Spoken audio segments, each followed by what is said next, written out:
So here we are, we've got a worship night tonight. I want to show you the setup. We're doing something a bit different today. We're actually doing it in the round, and I'm going to talk to you a bit about why we do that.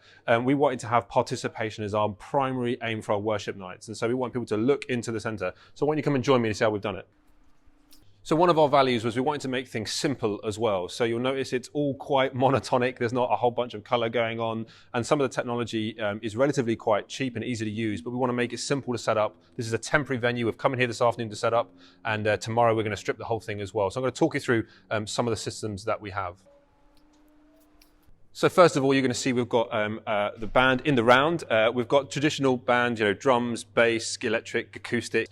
We've got 3-part choir, probably totaling about 15 to 20 people, but we're not putting them all in one block. We're spacing them around the circle, so the whole band and the choir all look into the middle, and the congregation surrounds them, joins as part of them. This idea of participation is a huge thing. So we don't have a band performing on a stage. The whole congregation is part of the worship together. So that's why we've got this circle here, a messy bunch of cables, but the point here is that people can have eye contact with one another, be inspired by it, but it throws up some problems for us. First of all, the problem with how do we get people to see lyrics? We want people to participate.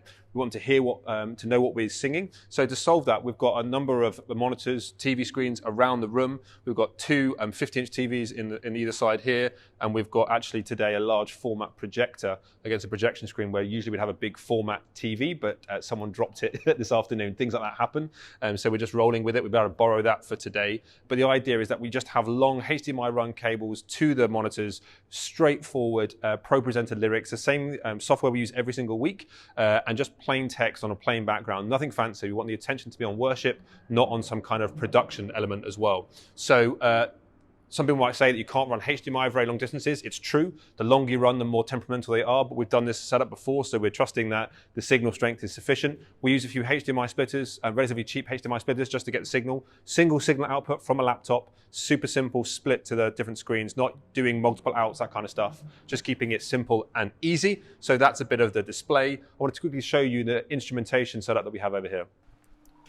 So just very quickly, our drum kit is very unimpressive. It's an electric kit. Drummers are going to hate it. We've got, they're not even mesh heads. It's what we had available. It's what works, but we weren't happy with the sound. So what we've done is we connect up the drum brain of the drum to actually this laptop over here, which is running a software called Addictive Drums, which is essentially samples. So high quality drum samples, which are MIDI triggered by the drums. And then it's a simple output, the headphone out into a DI box into the system. So that way we get really good quality sound. And this thing ends up being beaten up quite a lot, but it's quite sturdy. So it lasts being set up and packed down. And our aim is to be quick to set up, simple to use, and have consistent sound. We're not using multiple microphones. We don't have issues with consistency of mic placement. We're not trying to EQ every drum every single week. We pack it up and put it down, and there's zero stage noise as well. So no cage, nothing in between the drummer and the band. It's much more inclusive, this, and we take a hit in terms of quality for the drummers, but our drummers are gracious enough to play with a kit like this for the sake of the other things we're trying to achieve. Other things we've got a laptop running tracks and click. We have an MD, which today is going to be the bass player, and for another set we've got the drummer doing that. So we've got an MD mic, which is not going through front of house, just to people's ears. We're running in-ears this evening, and then this is running tracks we're using Prime by Loop Community, simple software that volunteers can use, using simple tracks for some of the bigger songs that we're doing.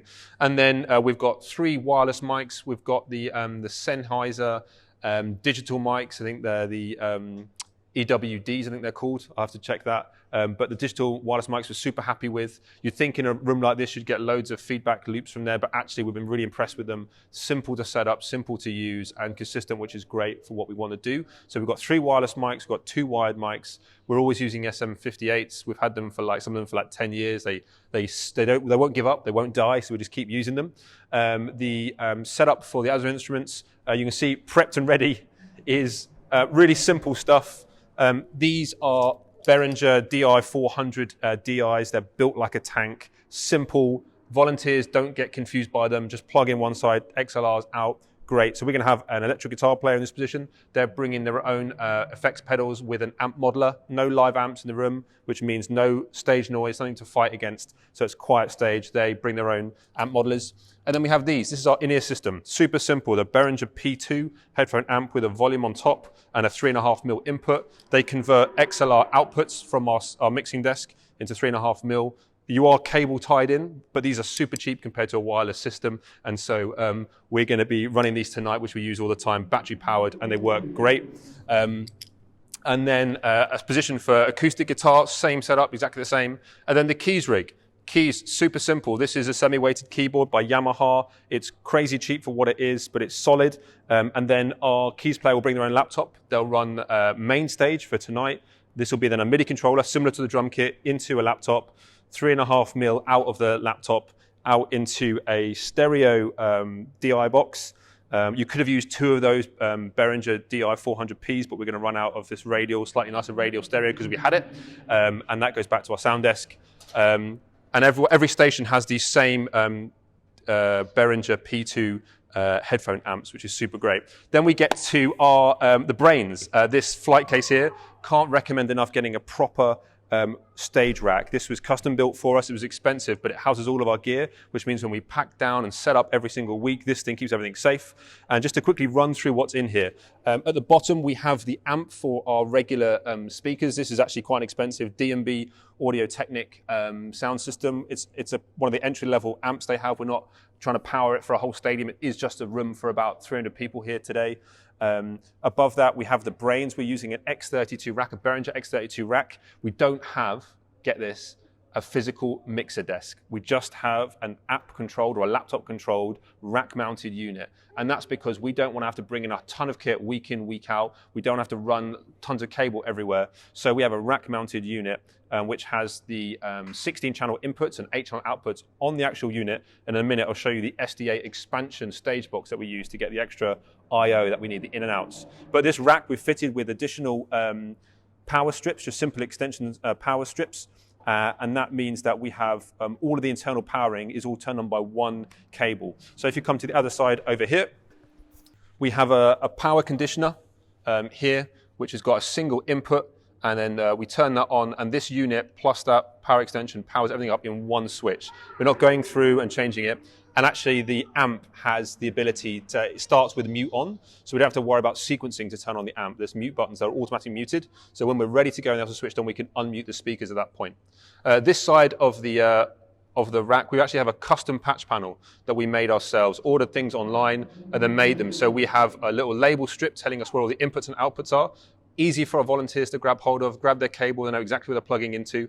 And then we also have a hardline plug-in so that we can put a laptop direct into the X32 rack. We've tried to minimize, I think we have eliminated any direct connections week in, week out to the rack, because that's where things get broken. Constantly plugging things in and pulling things out, volunteers not looking after things very well. So we've created this custom patch panel where we've got little patch cables behind here going from the actual desk to this patch panel, which means if anything gets damaged here, it's easy and cheap to replace, and the Behringer desk is protected. The Behringer desk is actually really, really, really cost effective for what it is, and all of our systems run on that Behringer ecosystem, which admittedly is not the highest quality, but it is the simplest, most cost effective, where we can train all our volunteers to be on the same set. Then we've got our wireless mic receivers, the Sennheiser EWDs, they are that, I can see it now, we've got 4 of them, and then we've got all the aerials here in a single patch panel. There might be some people out there that talk about interference, but we've not had any issues ourselves.